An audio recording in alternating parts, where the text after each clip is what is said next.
Hey guys, welcome to Boning Soul. Alright, so what I wanted to do is I wanted to do a quick little video on rappelling. Now, I know you guys know that I do like the one-stick climbing method, and this year I wanted to try the one-stick climbing with rappelling down because that's going to be kind of quicker, it's more fun. You know, people say, well, you know, one sticking up is kind of a pain, one sticking down, especially at the end of a long sit, it's the last thing you want to do. So I thought I'm going to try it. I got 20 something feet of oplux over here. It's actually about 22 feet finished with the loop on the end of it that I made. So here's my conduct ascender, and here's my rappelling kind of backup hitch. I'm going to get into all this stuff. Well, anyway, long story short, I'm kind of leaning over here because my tripod's short. I lost the bottom leg, so sorry about that. But long story short, I actually tried this a few times, and I didn't like it. I didn't like it because too much paraphernalia, too many extra carabiners, and too many extra, the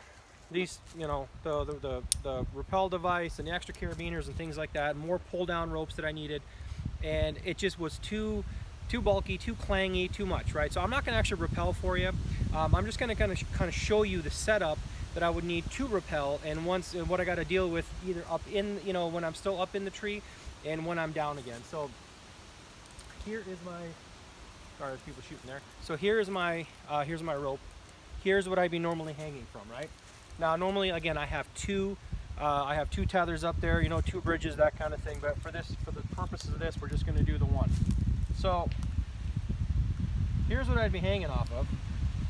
Okay, in the saddle. This is attack the saddle. Here's what I'd be hanging off of right here. So with this, if I wanted to rappel down, I have all this extra stuff hanging off. So I've got a carabiner, I've got a ATC rappel device, and I've got a hitch that helps. I don't even know if I quite tied. I tied that really quickly. That actually connects down to here to help me control my descent, so I don't like whiz down to the bottom. Okay. So first of all, there's all this extra stuff that's dangling off the side of my saddle that I'm not going to need until I actually start rappelling down, right? So when I get to do it, and again, this is an auto block. I'm not sure. I don't know if I tied it really quickly here. I didn't quite tie it right because of this, closed off loop over here. But so basically, I'd have to do all this. Basically, all this stuff will be like hanging in the tree with me.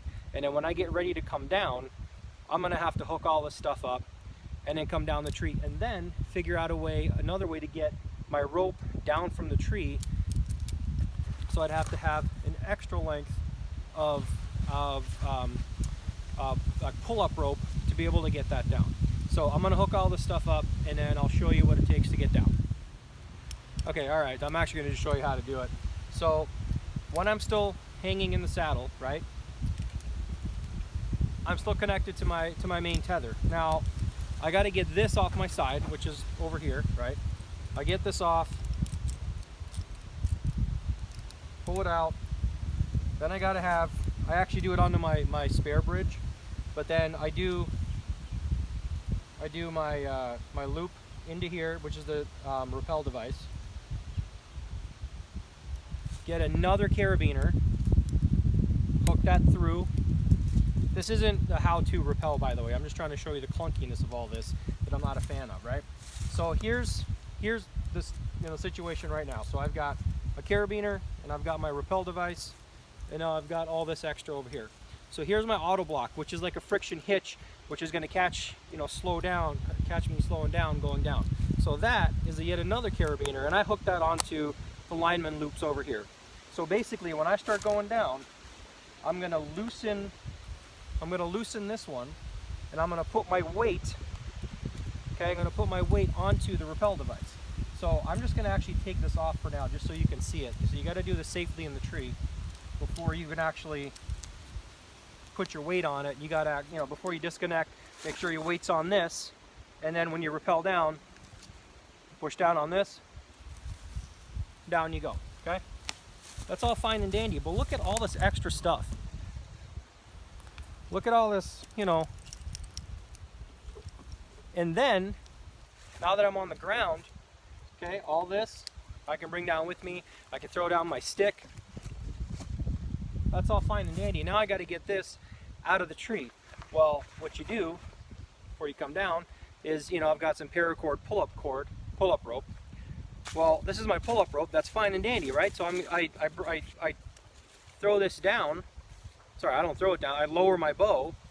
Of course, it's all tangled right now. I'm kind of doing this quickly. But basically, I got to have this connected to here, so then I can use this when I'm on the ground to pull it and open up this loop, and then this thing will fall. Well, okay, no big deal, right? Well, it kind of is, because if I'm using this to lower my bow, I'm not just going to throw it, then how do I disconnect it and then pull this back up and hook it onto here? So that means I've got to have another length, like 20 some feet of paracord in my pouch. I don't want to carry any more crap than that. So, you know, it just ended up being way more, rope, way more clangy stuff. You know, I mean, I rarely hunt more than 14 to 18 feet in the air. So one sticking up, if I take my time and I'm not, you know, crazy about it, even doing multiple steps, I can do it in 4 or 5 iterations, get as high as I want, and then coming down is just as easy. I have a backup, you know, just in case I have a screw-in step, you know, I'd have to use it in an emergency. It's not legal on public land to actually use, but if I need it in an emergency, I'm going to need it in an emergency. But that's if I, for some reason, drop my stick or something like that. But, you know, for coming down, you know, going up, coming down, it's, you know, it's going to be... it's going to be just as quick for me. It's going to be a whole lot less bulk. I don't have all this stuff on me. I don't have any extra clanging stuff going on. I don't have to carry, you know, swap carabiners around from this cord to, or from this rope to that rope, that kind of stuff. So anyway, that's just kind of it. So I'm still going to stick with my 2. I don't have it right here with me. I think I threw it down.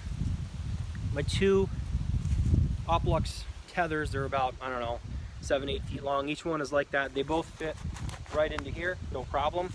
So that's all I have. That's all I'm going to use. I'm going to take 2 of these, total of, you know, like 16 feet of rope instead of, you know, 22 feet of rope, plus another like 7 or 8 feet of rope for you know, to use as a lineman belt or a backup or whatever, you know, that I'm going to have. I'm not going to have to worry about extra paracord. I'm not going to have to worry about any of this extra, you know, way too many extra, you know, clanging stuff going on. So anyway, if you guys do the rappel thing, I know some guys are absolutely great at it. They use less equipment. They use like an ascender or descender unit that's that actually has like the friction hitch in it. I just don't want to do that. I'm happy with my knots. I'm happy with my carabiners, and I'm happy with these ropes. So anyway, if that's for you, fantastic. Go ahead, try it. Make sure you're safe with it. Make sure you learn how to do like a friction hitch, so on your descent you can control your descent, that kind of thing. It's kind of fun to do, you know, especially if you're 18-20 feet up and you just kind of, you know, come down the rope. But honestly, it's way more bulk and way more hassle than I really want to deal with. So anyway, that's it. I just thought I'd do a quick video on it. I'm not saying one way is wrong, one way is better, one way is wrong. It's just for me. I'm just going to stick with my ropes without doing the rappelling. So all right, well, hope your deer seasons have either started or are going to start, and hope you're being successful. Hope you're having fun, and I'll talk to you guys next time. Thanks.